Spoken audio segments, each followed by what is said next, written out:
గత ఎన్నికల్లో వైసీపీ ఓటమికి ఉన్న అనేక కారణాల్లో ఈ రాజధాని అంశం కూడా ఖచ్చితంగా ఉంటుంది అని అన్నవాళ్ళు కూడా లేకపోలేదు.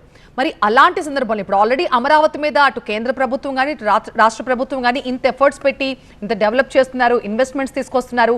ఇంత చేస్తున్న టైంలో మళ్ళీ జగన్ అమరావతితో మావిగన్నో తేల్చుకుందాం అనే ఒక స్టేట్మెంట్ ఇవ్వడం నిజంగా పొలిటికల్గా ఇది పెద్ద రచ్చకి చర్చకి దారితీసే అంశంగా కనిపిస్తోంది. అంటే ఏ ధైర్యంతో ఇంత త్వరగా ఈ స్టేట్మెంట్ ఇచ్చారు?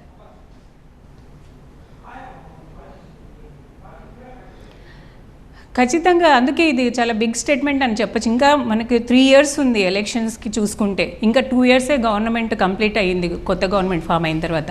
సో ఇంకా 3 years ఉంది కాబట్టి 3 years అయినప్పటికీ కూడా అంటే జగన్ చెప్పేది ఏంటంటే 3 years అయినప్పటికీ కూడా రాజధాని అనేది మన రాష్ట్రానికి ఏర్పడదు. ఇన్ని కోట్ల రూపాయలు ఖర్చు చేస్తూ కట్టుకుంటూ పోతే అది రాజధాని ఇది పెద్ద స్కామ్, అమరావతి అనేది పెద్ద స్కామ్ అని చెప్పి ఆయన చెప్తూ వస్తున్నారు.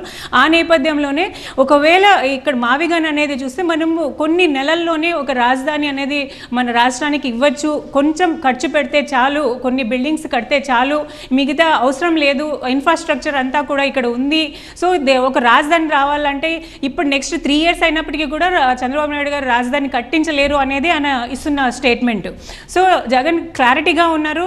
రాజధాని అనేది 3 సంవత్సరాలైనా పూర్తి కాదు అనే అంశం మీద ఆయన క్లారిటీగా చెప్తూ వస్తున్నారు. ప్రతి ప్రెస్ కాన్ఫరెన్స్లో ఆయన మావిగన్ అనే అంశాన్ని తెరపైకి తీసుకుని వస్తున్నారు. ఎందుకంటే మావిగన్ అని చెప్పిన తర్వాత చాలా పెద్ద ఎత్తున సపోర్ట్ వచ్చిందని చెప్పి కూడా పార్టీలోని కొంతమంది వర్గాలు చెప్తున్న నేపథ్యంలో, అంటే అంతకుముందు అమరావతిని వ్యతిరేకిస్తున్నారు, ఇక్కడ నుంచి రాష్ట్రాన్ని వైజాగ్ తీసుకెళ్తామని చెప్పిన అంశం ఏదైతే ఉందో గత ఎన్నికల్లో అది వాళ్ళకి ఓటమికి అది కూడా ఒక కారణమైందని చెప్పి చెప్తున్న నేపథ్యంలో ఇటు మావిగన్ అంశాన్ని తెరపైకి తీసుకుని వచ్చిన తర్వాత అంటే రాజధాని ఇక్కడే ఉంటుంది కానీ ఆ ప్లేస్ అమరావతి కాకుండా ఇక్కడ ఈ 3 ప్రాంతాలు కలిపే చోటకి రాజధాని చేస్తే ఆల్రెడీ డెవలప్ అయిన ప్రాంతాన్ని రాజధాని చేస్తే బెటర్ అని సో కొన్ని వర్గాల ప్రజలు సపోర్ట్ చేస్తున్న నేపథ్యంలో దీన్ని చాలా గట్టిగానే ఆయన ఆషామాషిగా అయితే ఈ స్టేట్మెంట్ చెప్పలేదు. కొంచెం సర్వే, ఆయన రీసెర్చ్ అన్నీ కూడా చేసిన తర్వాత ఈ పెద్ద స్టేట్మెంట్ అనేది చెప్పినట్టు మనకు తెలుస్తుంది.